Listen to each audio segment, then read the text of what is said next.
วัสดีครับ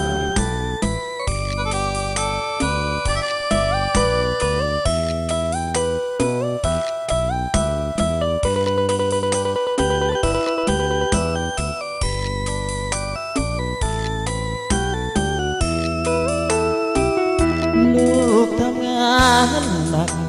เพราะอยากให้แม่พักผ่อนจิตใจอาวรณ์ถึงตอนแม่นั้นลำเค็ญสิ้นสวยสักคืนเสื้อตัวงามบ่เคยได้เห็นเลี้ยงลูกบนทางลำเค็ญลูกเห็นแม่เหนื่อยมาพอ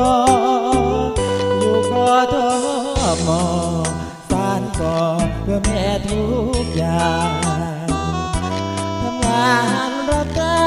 งหาทางสร้างสรรค์มันรอ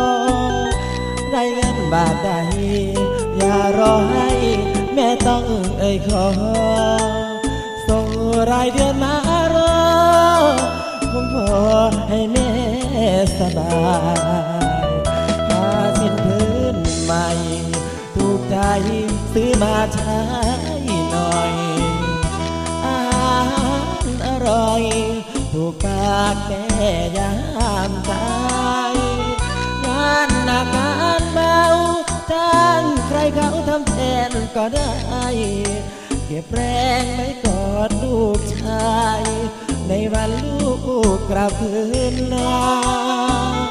ลูกทำงานหนักเพราะอยากให้แม่พักผ่อนสิ่งใดบันเทิ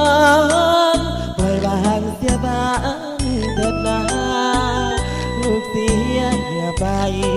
บ่เสียดายดอกแม่จ้าขอเพียงว่าลูกคืนหน้าได้เห็นแม่มีสุขใจสวัสดีไปอาจารย์จิ้งหรีดทุกท่านนะครับและญาติธรรมทุกท่านครับผม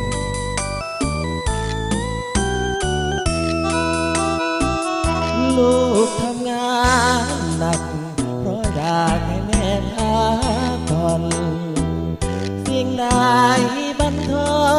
นปล่อยวางเสียบ้างเถิดนาลูกเสียเหงื่อไปบ่เสียดายดอกนะแม่จ้าขอเพียงว่าลูกคืนหน้าได้เห็น